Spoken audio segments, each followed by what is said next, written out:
Hello, John and Jass. How you doing? Hello. I'm good. How are you? Hi, I'm good. I'm good. Yeah. Yeah, I'm doing all right. How was your Christmas, Jazz? It was good. Quiet. I just kept saying to my family, I don't remember the last time we had a Christmas, just the four of us. It was quite nice, actually. Yeah.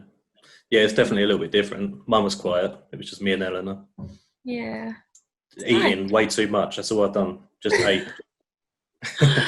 Oh, I think we had like 5 times the amount of turkey that we would have needed. 'Cause we planned on having other people here, but there was just so much. My dad couldn't even look at it eventually. He was like, I can't eat it. No, I'm the same. I'm turkeyed out at this point. I've had 2 roast dinners, turkey curry. I just can't. No more turkey now. In fact, I might skip turkey next year because of it. Yeah, it's gonna have to last like a good couple of years, I think. What about you, John? How was your Christmas? Well, it was quiet as well. It's just me and my housemates. And then yeah, we are still eating the leftover food from the Christmas. So we're just heating it on the putting it in the microwave so that we can just reheat it and everything. But otherwise it's fun. It's quiet and it's um it's a new kind of Christmas celebration in the new year as well because of what's going on. But nevertheless, we're still grateful and thankful.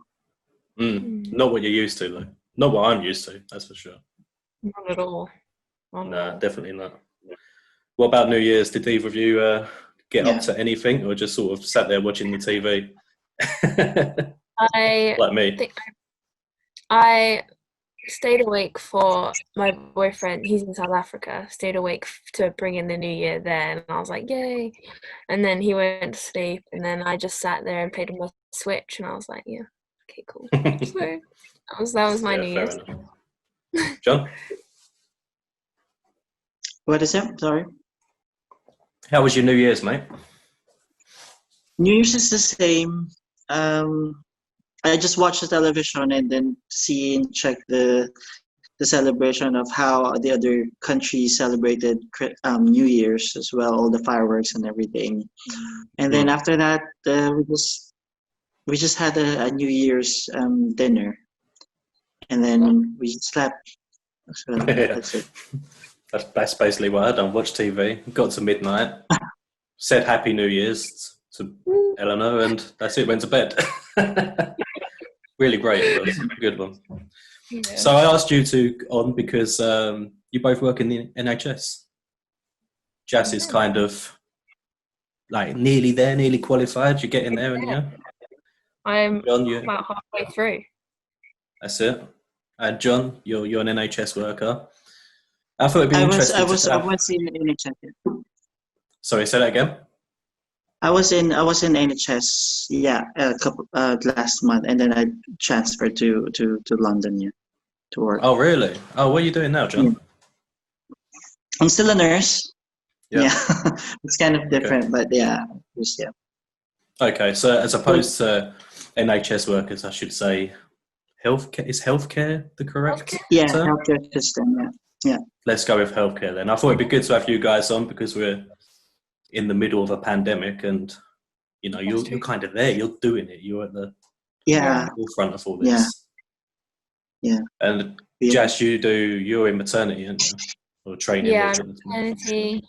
Um, obviously when it started, I was more or less in the beginning of my training in Hmm. first year, and they pulled us out. So obviously I wasn't in for a good 6 months, 7 months, and then they were like, if we don't put the students in, they're never going to finish. So we're back in, and now second years, we finished our first year.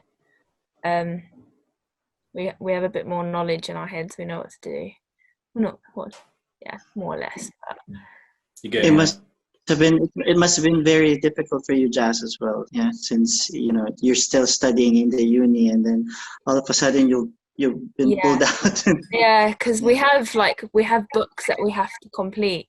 I think yeah, nursing's the same, but it's all like these competencies that you have to finish for like Yeah. year 1 and then year 2 and year 3, and we've gone into second year with these first year books, and now we're like owing hundreds of hours for the next year.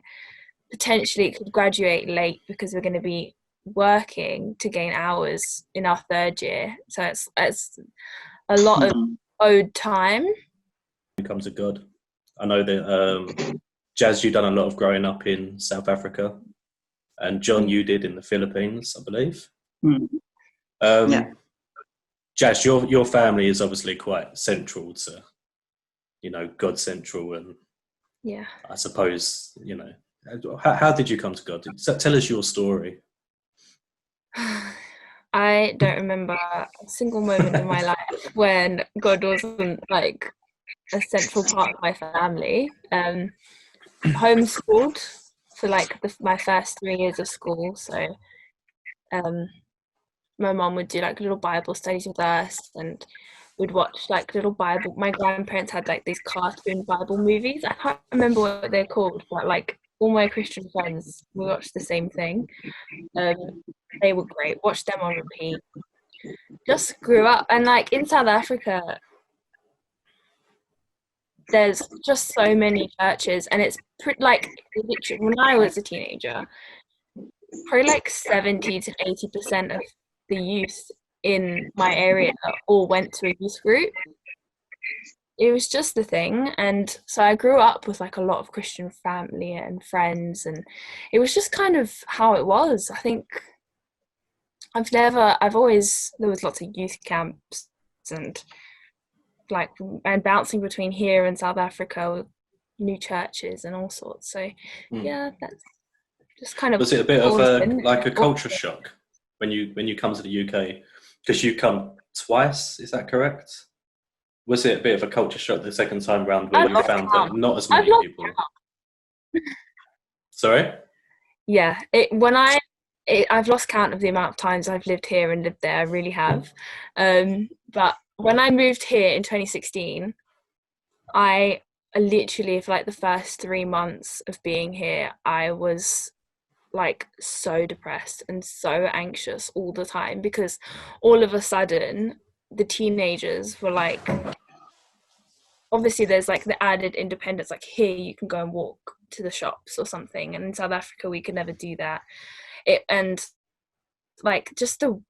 was very different. I mean, I couldn't find a youth group in my area at all, and none of the people at my school had even heard of Jesus, and I was like, wow, this is really intense. I really struggled. Just very different sort of environment, I suppose, especially if you're saying that 50, 60 people were going to everything. Yeah. What about yourself, John? How did you come to God? I started my relationship with God when I was like 14, 15 years old. When I was really teenager. And then I went to this like a summer camp for youth. And then that's when I started to get to know God more and experience Him in a whole new level. But it's only until I was like 21 or 22, 23 that I really made it really a pact with God that I'm gonna serve Him and have gotten my relationship much deeper with Him. Okay, John, did you train to become a nurse in the UK, or did you start that in the Philippines?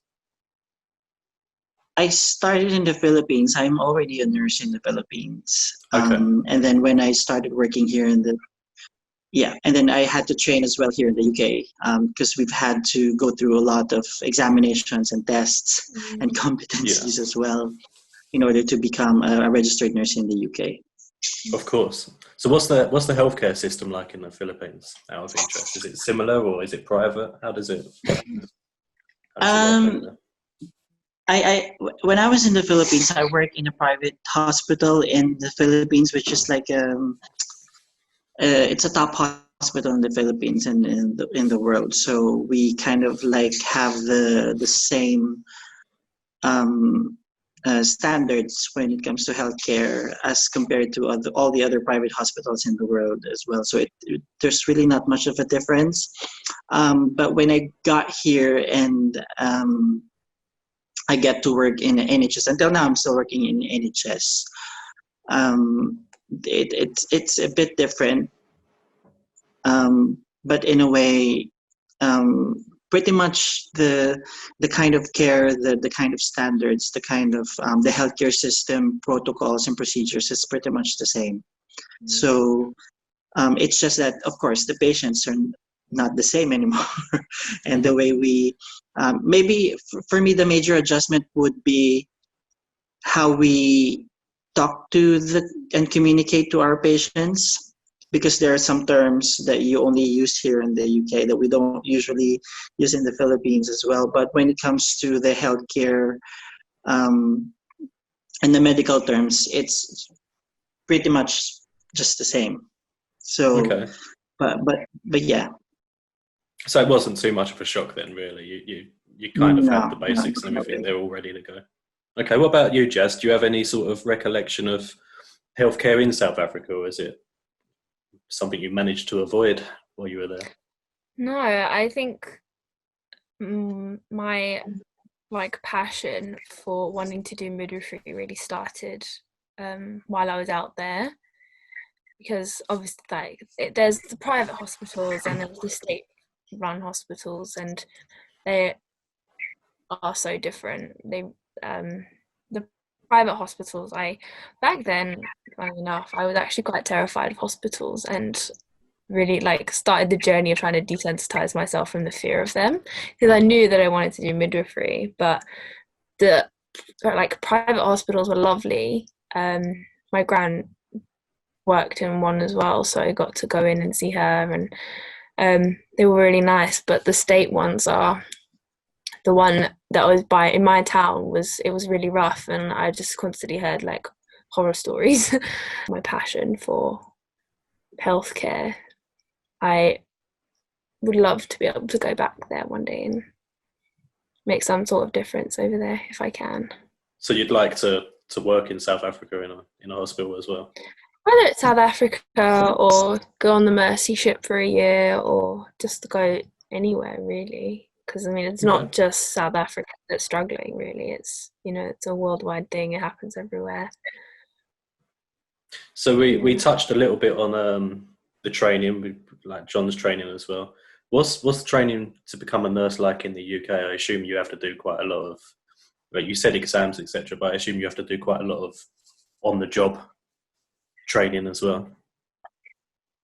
So nurses and midwives, I know every year we have to go back and do certain qualifications. We have to go do our basic life support and mandatory training every year, and I'm not sure what actual registered nurses and midwives actually have to do, but I see them all doing courses and stuff all the time online. So yeah. I know that there's a lot of follow-up every year. Okay, so you two are both Christian and nurses. Yes. Are there any advantages to being a Christian within your profession or your chosen profession? John, do you want to go first on this one? Yeah. The advantages is that when we get into a position while working in the hospital, and we're so stressed out, and especially at this time in the pandemic, where you will feel you're very anxious, and you just feel that you're about to give up about all the stress and all the pressures. When you have a relationship with God, it makes everything feel much more.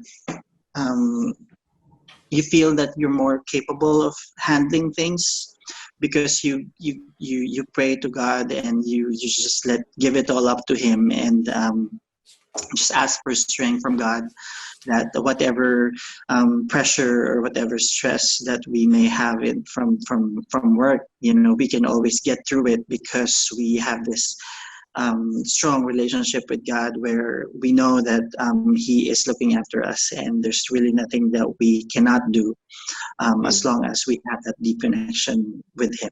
So I guess that's what, for me, I can speak for myself, that every time that, at the end of the day, when I get home from work and I feel really, really tired, I just let it all up to God, and just let it all go, and just ask for His guidance, and ask for His strength, so I can get on with another day again.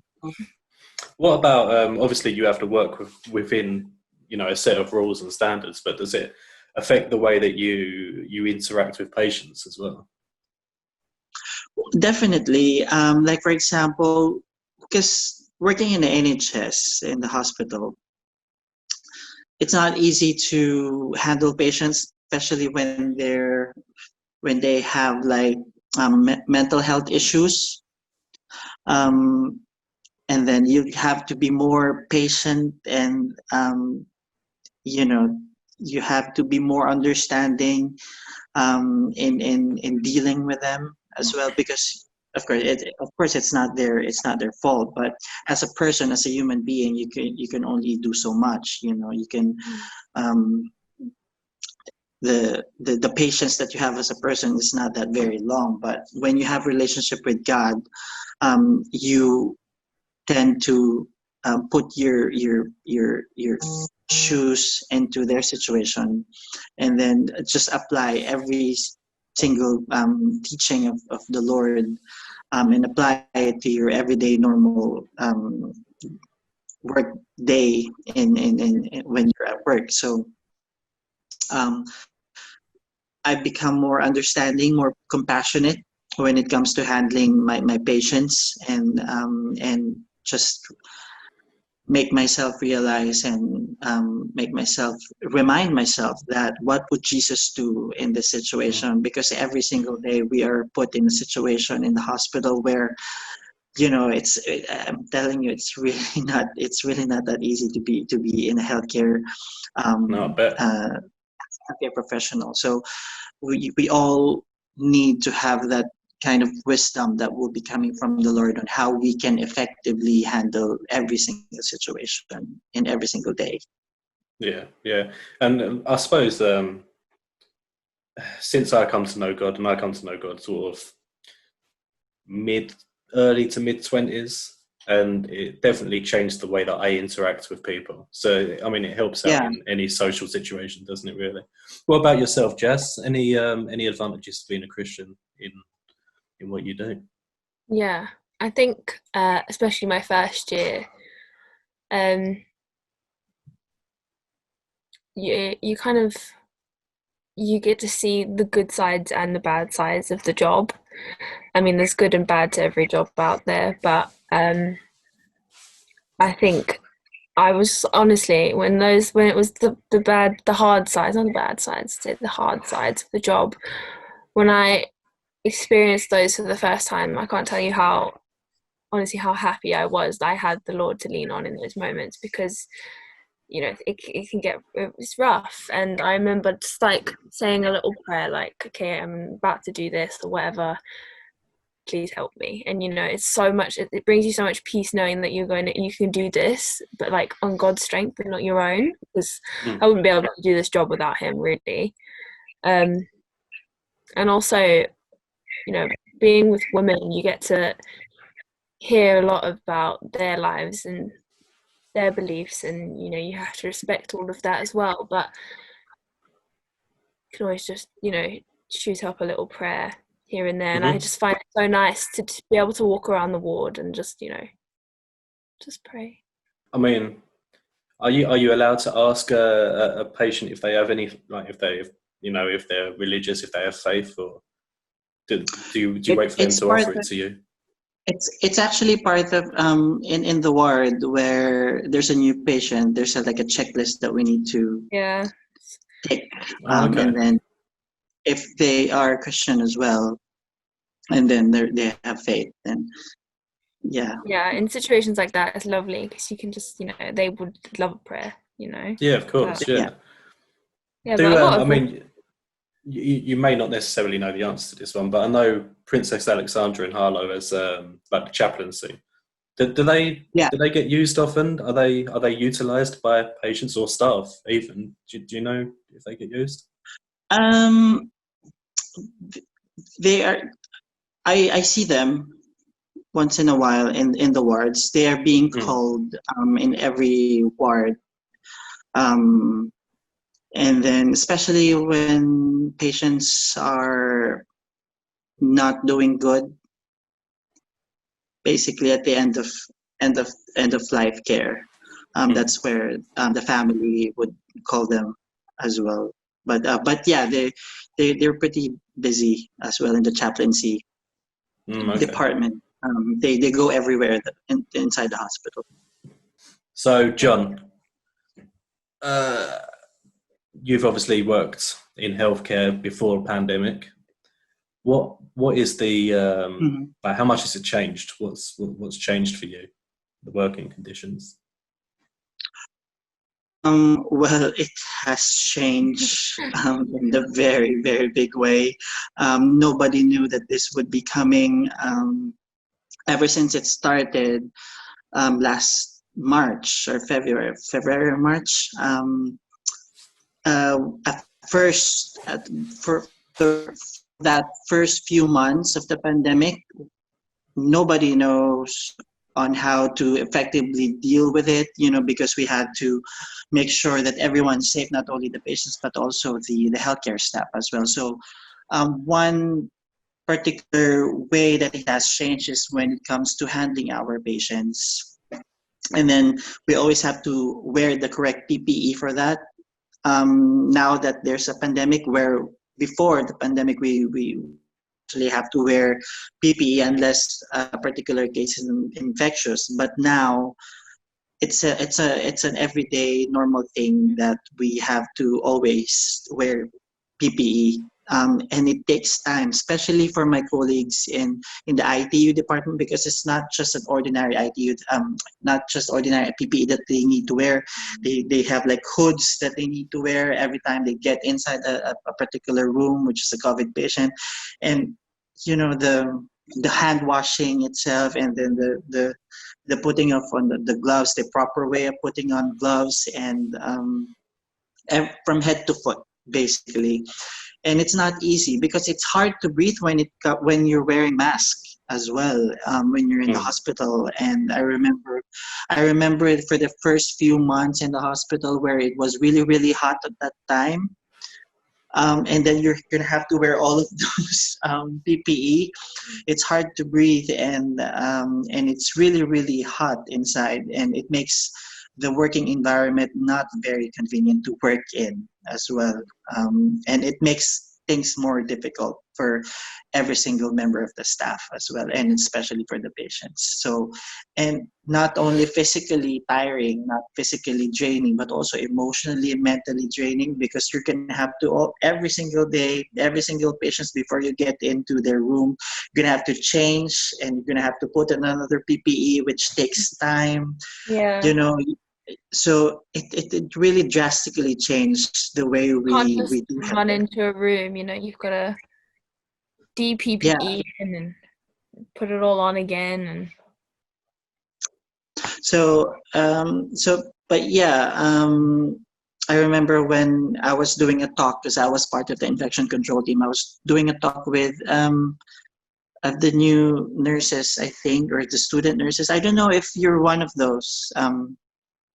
Jasmine, no, but yeah, I was doing a talk to the incoming student nurses that will be working in a PH, and then I told them that enjoy the ride because it's very timely that they're going to start working in the hospital. Not to mention at this time of the pandemic, where it's really every single meeting, every single protocol needs to be changed in a way where where we need to make sure that everyone's safe as well.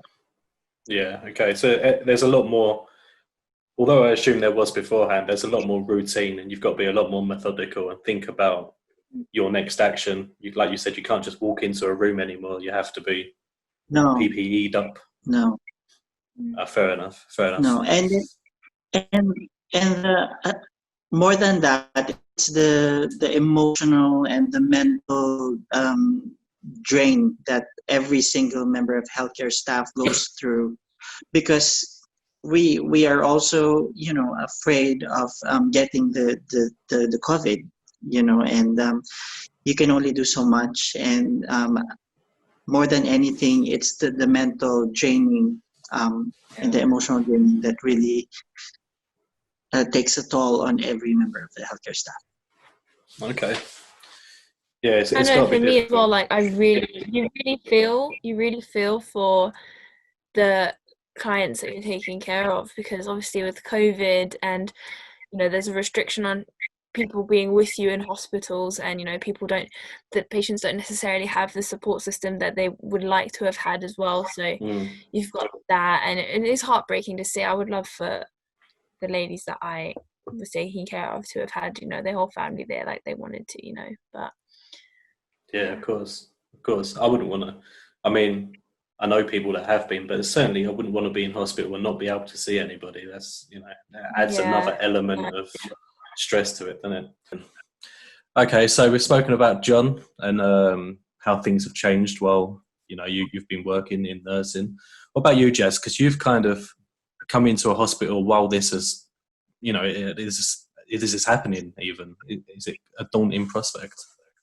When I started, there was no COVID, so I did get about 5 or 6 weeks of no COVID working in healthcare, and it was my first 5 weeks ever, and it was that was daunting. That was quite scary.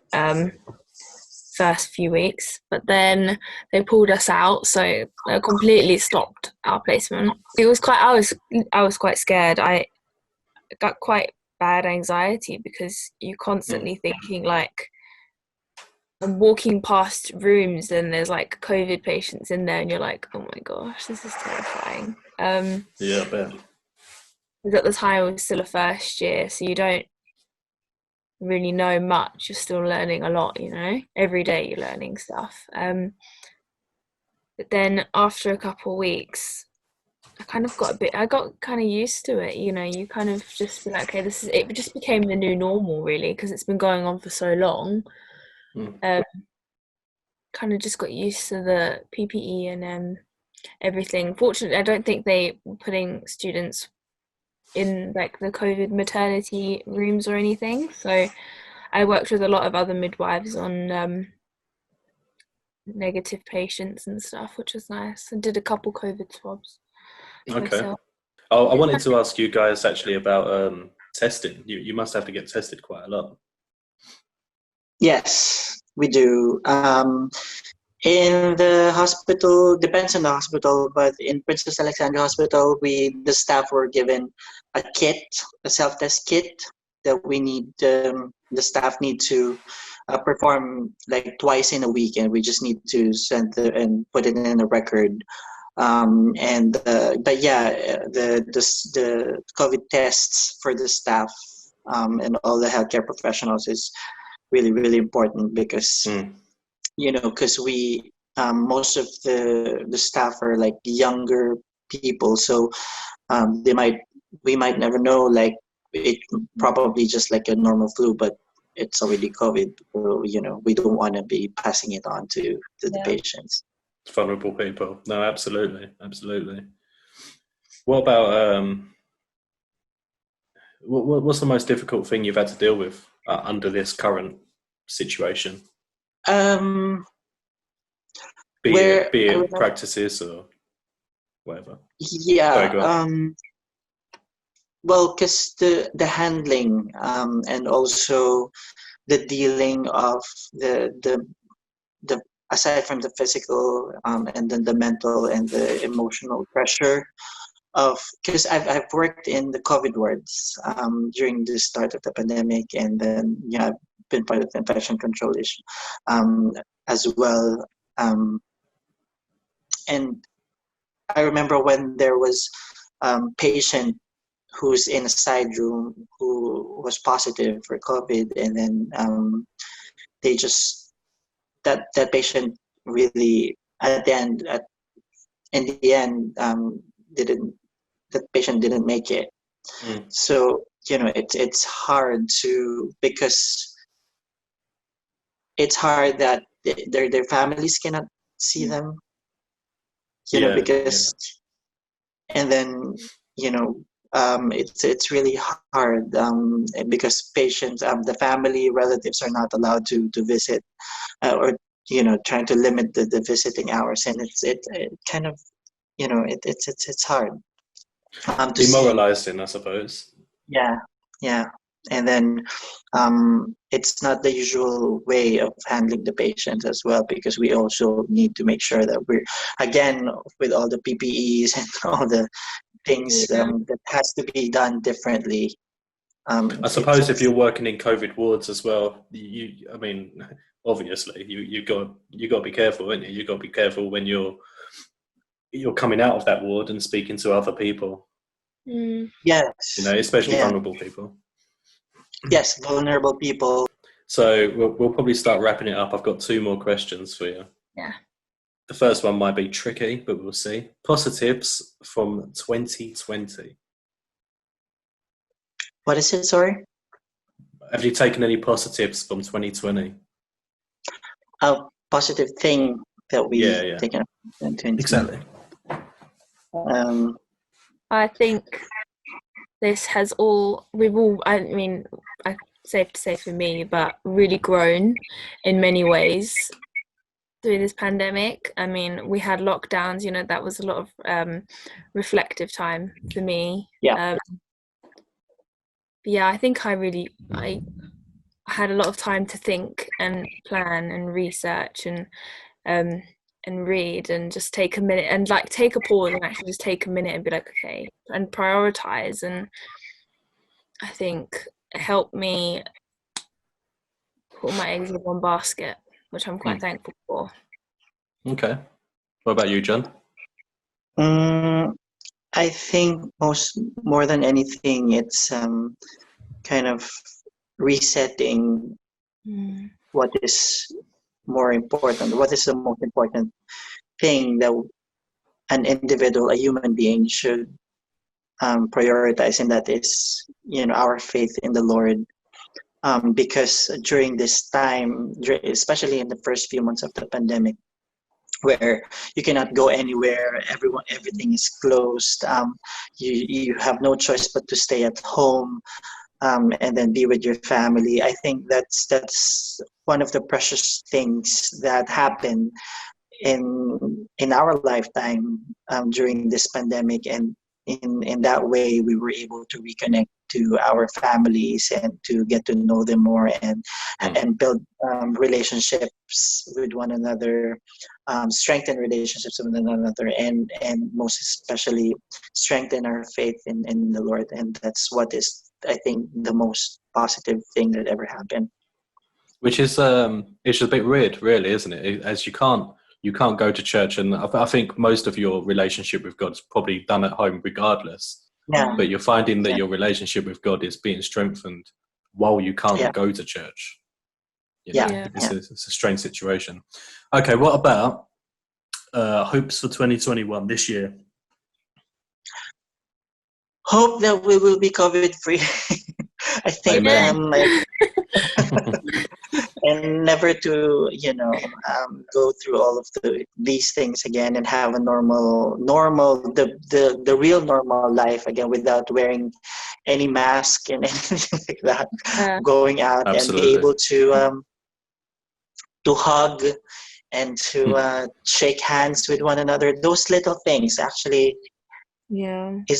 those little things are really amazing things that we often take for granted, but those are really important. Yeah, absolutely, I've definitely made you appreciate the little things, and realize the little things as well, which is quite nice. Yeah, I appreciate people around me a bit more now. Yeah. What about you, Jazz? Any hopes for 2021? So many. Other than COVID, I'm not going to allow it. I'm not going to allow COVID. You've got to come up with something different. Oh, that's put you on the spot. It really has. I can think of so many things.